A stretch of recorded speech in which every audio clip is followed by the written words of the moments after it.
Let me explain. The story actually starts a bit earlier. Well, a lot earlier, back on January 5th, 1920.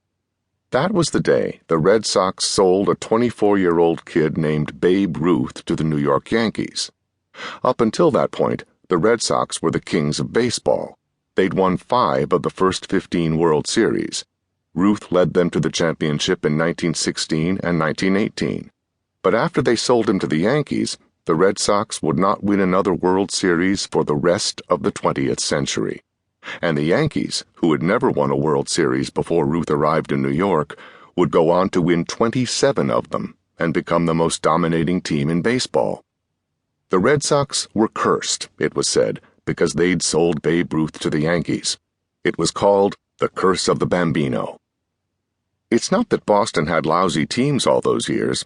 The Sox were usually close to first place, but they always seemed to choke at the end. Twice they lost one-game playoffs to decide the American League pennant, 1948 and 1978. Every time they made it to the World Series, 1946, 1967, and 1975, they lost Game 7. It's almost as if the ghost of Babe Ruth was watching over Boston all those years, making sure the Sox never won at all. What does any of this have to do with me winning the World Series? I'm getting to that. Be patient, will you? Okay. It was the night of Saturday, October 25th, 1986. I was not in Shea Stadium in New York City, where the World Series was taking place. I was at my brother-in-law's apartment in Princeton, New Jersey. That's how good I am. I didn't even have to be at the World Series to influence the outcome. It was Game 6.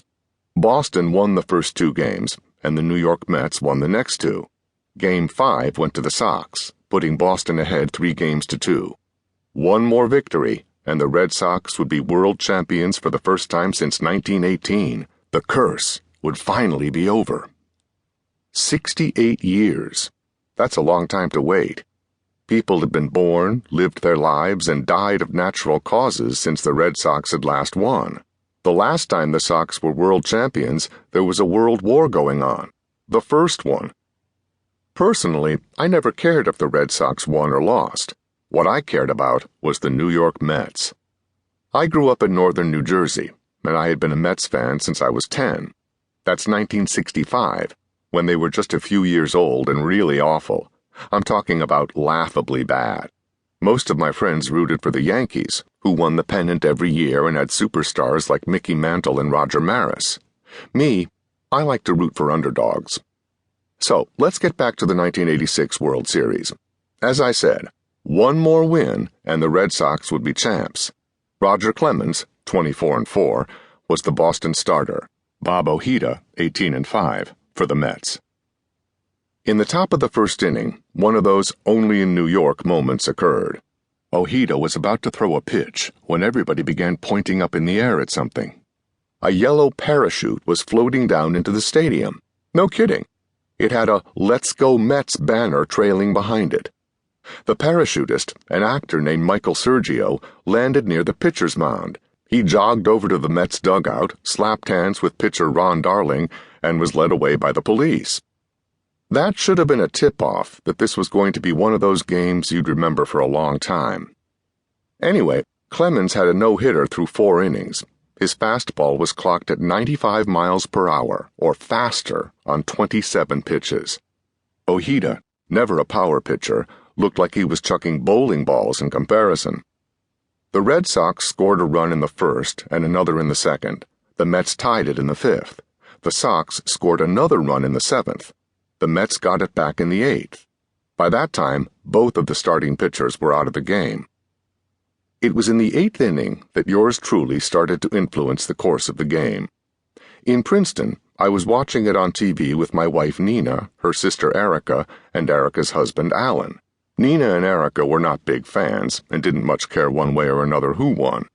They only watched the game with us to keep us company.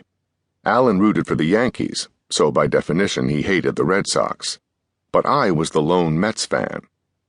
At the same moment that Lee Mazzelli of the Mets lined a single to right in the 8th inning, my wife Nina absent-mindedly picked a grapefruit out of a bowl that was sitting on the coffee table. Why there was a grapefruit in a bowl on the coffee table is anybody's guess. But when Mazzelli came around and scored the tying run, we naturally dubbed it the Lucky Grapefruit.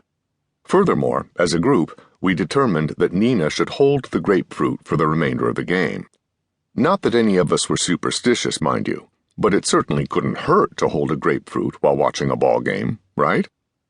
So, Nina held on to the Lucky Grapefruit, and the score remained tied at 3-3 after 9 innings. The Red Sox, you recall, were leading 3-2 in games, so one run in extra innings could win the World Series for them and end the Babe Ruth curse. With every